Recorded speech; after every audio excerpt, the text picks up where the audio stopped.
Bismillahirrahmanirrahim. Assalamualaikum warahmatullahi wabarakatuh. Yang terhormat Bapak Dai selaku dosen pengampu mata kuliah metode numerik. Sebelumnya perkenalkan, nama saya Dai Zagazi Al-Hakim, NPM 200606245 dari Teknik Perkapalan Angkatan 2022, kelas metode numerik 05. Nah, di sini saya akan menjelaskan aplikasi metode numerik dalam suatu kasus dengan metode DAI 5. Langsung saja. Nah, yang pertama, kita akan muhasabah mengingat kembali apa itu DAI 5. Nah, yang pertama ada conscious thinking, yaitu sebelum kita melaksanakan sesuatu, kita itu harus sadar dan selalu ingat kepada Tuhan agar semua masalah-masalah kita itu bisa diselesaikan.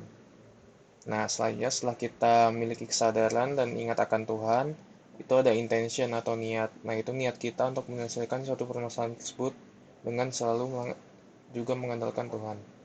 Nah, yang ketiga initial thinking, yaitu kita mencari variabel-variabel yang diperlukan untuk menyelesaikan masalah tersebut.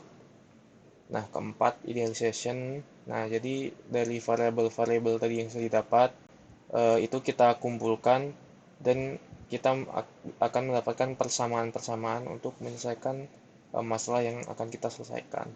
Nah, terakhir ada instruction. Nah, instruction itu bagaimana kita menyelesaikan permasalahan tersebut. Dari setelah kita mendapatkan persamaan yang sudah didapat, bagaimana kita memakai persamaan tersebut untuk menyelesaikan sebuah masalah. Nah, selanjutnya aplikasi metode numerik. Nah, sebelumnya saya akan menjelaskan apa itu metode numerik.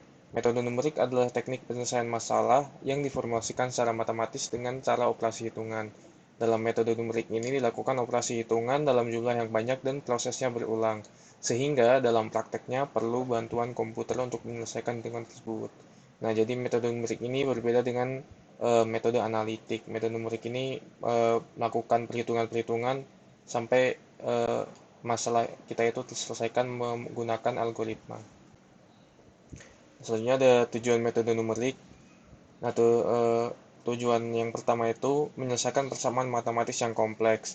Nah, metode numerik digunakan untuk menemukan solusi dari persamaan atau sistem persamaan yang terlalu rumit untuk diselesaikan secara analitik.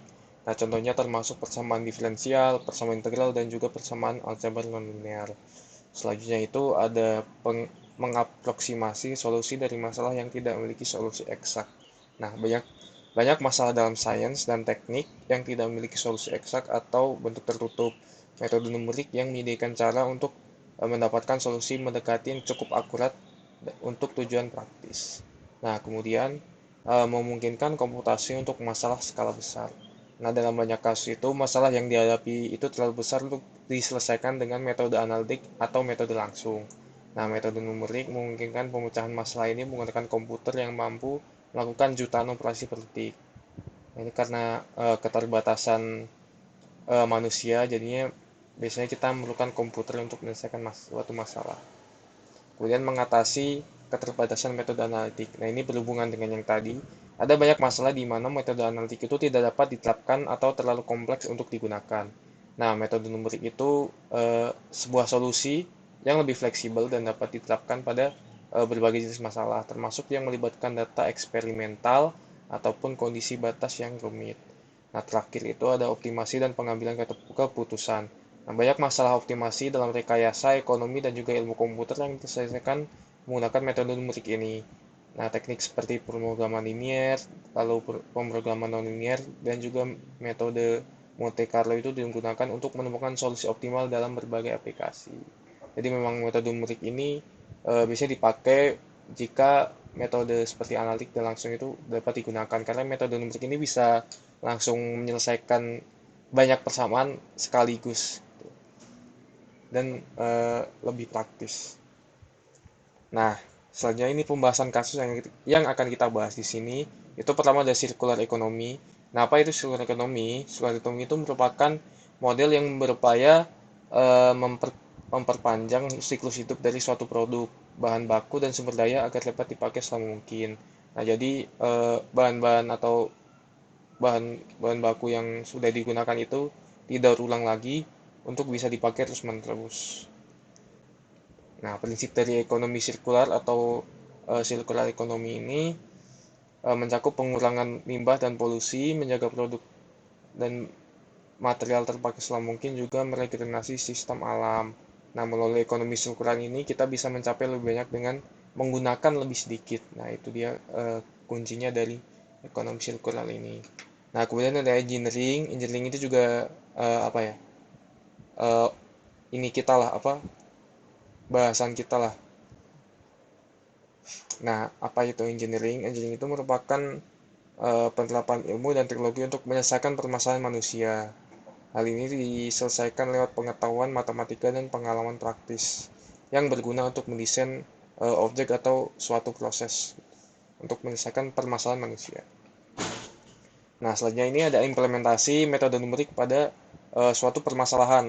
Nah, utamanya tadi yang di lingkup ekonomi sirkular dan juga engineering. Nah, ini saya ada 4 contoh yang diambil yang bisa diimplementasikan. Yang pertama itu ada optimasi rantai pasok. Nah, metode numerik ini, metode seperti algoritma genetika atau simulated annealing dapat diterapkan untuk mengoptimalkan rantai pasokan yang melibatkan bahan daur ulang, mengurangi biaya, dan meningkatkan efisiensi logistik.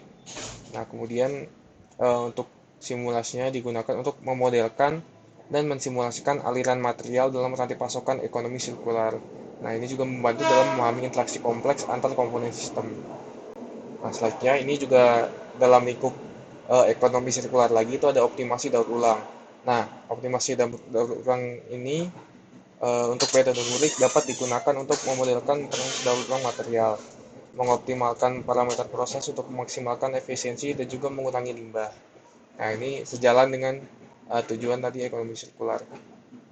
Nah, ini teknik optimasi juga dapat diterapkan untuk menentukan jalur optimal dalam proses daur ulang. Misalnya dalam pemilihan rute pengumpulan limbah atau pengaturan proses manufaktur yang melibatkan bahan daur ulang. Nah, jadi untuk ekonomi sirkular ini biasanya pengaplikasiannya itu menentukan algoritma ini apa? Algoritma untuk langkah-langkah mengaplikasikan ekonomi sirkular tersebut. Nah, di sini ada rantai pasok dan juga daur ulang. Nah, kemudian untuk engineeringnya, di sini saya mengambil topiknya dari teknik perkapalan. Pertama itu ada simulasi aliran air di sekitar Weekly Hull. Nah, ini tuh aliran air ini bisa disimulasikan tuh dengan menggunakan metode numerik juga. Jadi di sini bukan menggunakan software Maxsurf.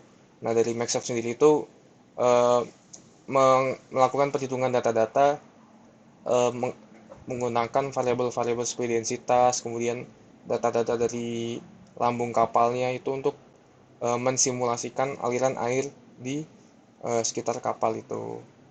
Nah, kemudian ada perhitungan hambatan total dan daya mesin.